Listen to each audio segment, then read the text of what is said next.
L'homme ne vivra pas de pain seulement, mais de toute parole qui sort de la bouche de Dieu. Voici votre moment de méditation quotidienne.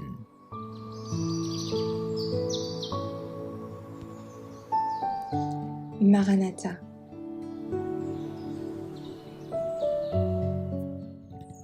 Le 22 février. Pourquoi Jésus retarde-t-il sa venue? Voici ce que je dis, frères, c'est que le temps est court. 1 Corinthiens 7, verset 29.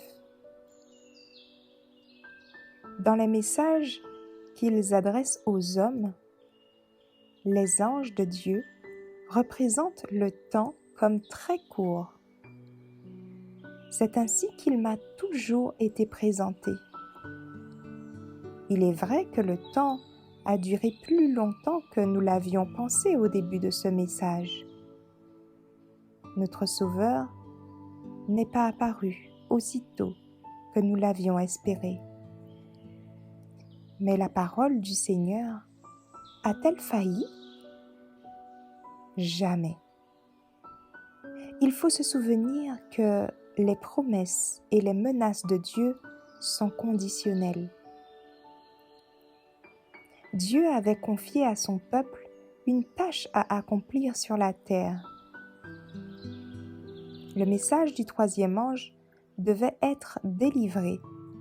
L'esprit des croyants devait être dirigé vers le sanctuaire céleste, où Christ est entré pour accomplir l'expiation en faveur de son peuple.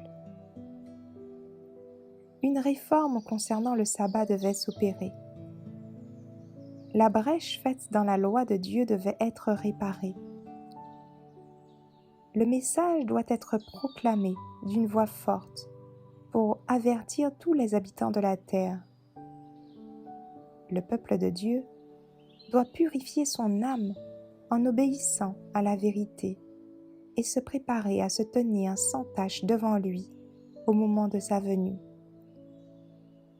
Si, après le grand désappointement de 1844, les adventistes étaient restés fermes dans la foi et s'étaient laissés conduire par la providence divine, s'ils avaient accueilli le message du troisième ange et l'avaient proclamé avec la puissance du Saint-Esprit, ils auraient vu le salut de Dieu. Le Seigneur aurait puissamment secondé leurs efforts. L'œuvre aurait été achevée et le Christ serait déjà venu chercher les siens pour les introduire dans les demeures éternelles. Mais dans la période de doute et d'incrédulité qui suivit le désappointement, un grand nombre d'adventistes abandonnèrent leur foi. Ainsi, l'œuvre était paralysée et le monde laissé dans les ténèbres.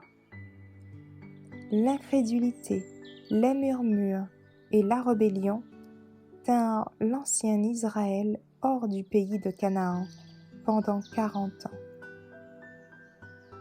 Les mêmes péchés ont retardé l'entrée de l'Israël moderne dans la Canaan céleste. En aucun de ces cas, Dieu ne s'est trouvé en faute.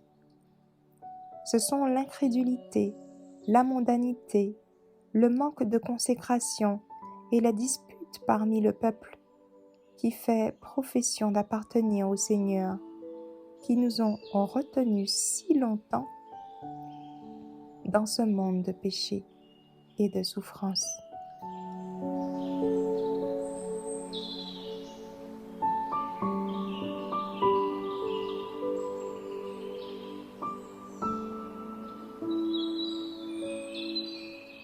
Merci d'avoir écouté cette présentation. Assurez-vous de nous rejoindre demain pour votre moment de méditation quotidienne avec lereste.org.